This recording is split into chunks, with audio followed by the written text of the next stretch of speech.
estive a ver um documentário sobre português na Malásia e toda a nossa história aqui.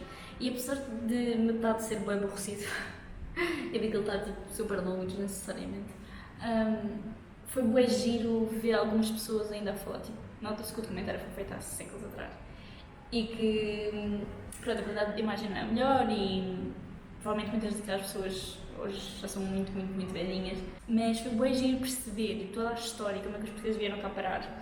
Então, basicamente Malaca era um ponto estratégico super importante, um porto crucial nas trocas comerciais na Ásia, porque se olharem no mapa, fica mesmo, tipo, dá para ir para todas as águas a partir dali.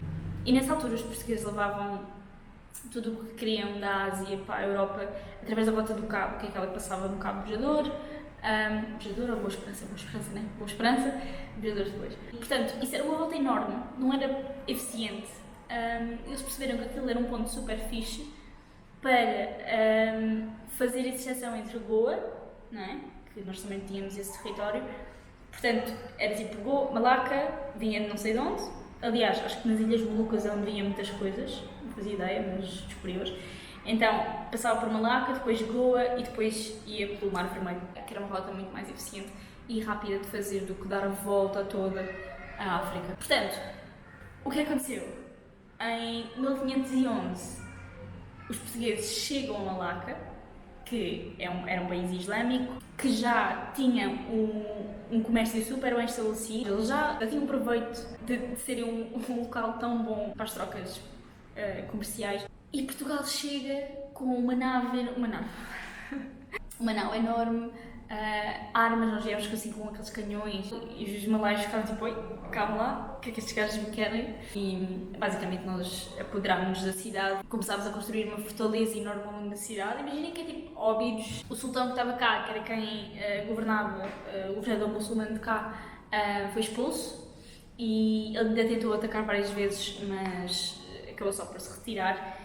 E ficámos cá na conta disto tudo. Construímos igrejas e vieram imensos missionários para cá e integrámos-nos nas trocas comerciais que já havia nestes mares. Entretanto, as pessoas começaram a aceder ao cristianismo, à religião cristã, e passaram-se várias gerações, foram 130 anos, ou seja, sei lá quantas gerações. E ao fim de 130 anos, é normal que malaios e portugueses já se tinham casado e tido filhos e gerações começaram a crescer, a aprender português também. Portanto, é bem giro, nós temos portugueses cá, não é? Que são portugueses, que têm dupla nacionalidade. E pronto, o que é que aconteceu? Como é que nós tínhamos tudo na mão e ficámos sem nada, para variar, portugueses?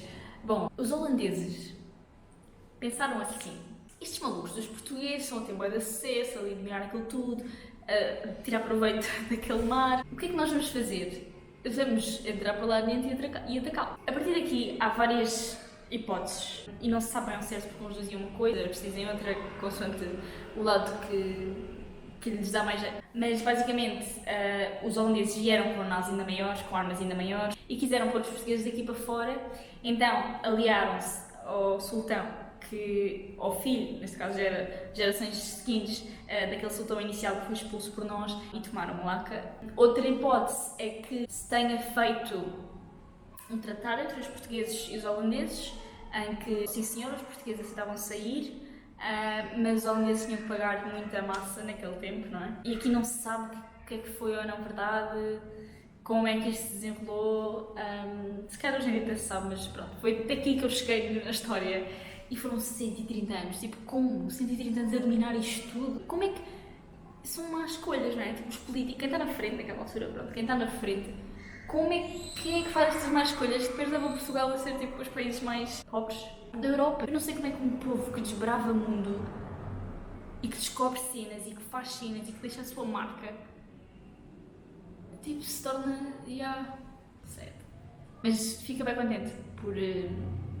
ir ouvir um bocado da história e por tentar perceber o que é que se passa. E basicamente, aquela fortaleza que eu tive hoje é a réplica, lá está, porque depois os ingleses vieram depois e destruíram tudo, mas é a réplica de uma das portas da Fortaleza Enorme e chama-se mesmo Porta de Santiago, em português está lá gravado, Porta de Santiago.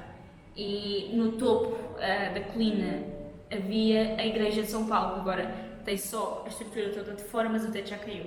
E depois está lá o São Francisco Xavier, que foi um missionário que veio para Malaca quando isto estava no domínio dos portugueses e foi muito importante para o povo e as pessoas reconhecem a sua importância, ele tem uma igreja aqui. E depois muito giro também é a réplica que existe, claro que é uma réplica, mas é enorme, supostamente a nau que nós trouxemos para cá. E pronto, foi este pequeno momento de história aqui.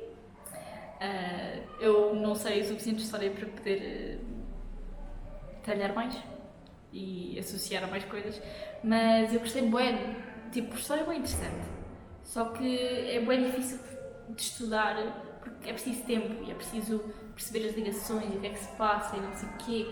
Yeah. Por causa de um tema que eu nunca desenvolvi.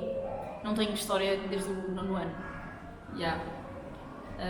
Eu não me importava de saber mais sobre história, é uma cena que eu gosto.